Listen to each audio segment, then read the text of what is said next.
everyone, welcome back to this channel. In this tutorial, I will show you how to make a seamless pattern in Canva. It's super easy and beginner friendly.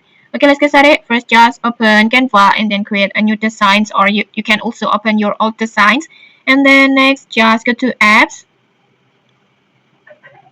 Just go to apps and then just search for the tile to pattern.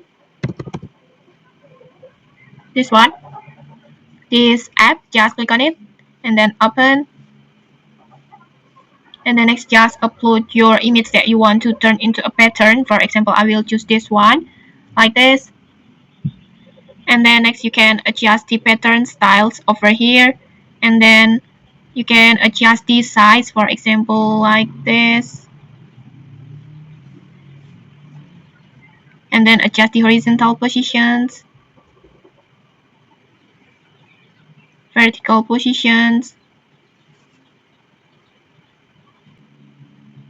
You can also customize the size as you like. And when you're done, just click on add to designs like this. And that's it. Your seamless pattern is ready to use for the backgrounds, packaging, or maybe social media designs.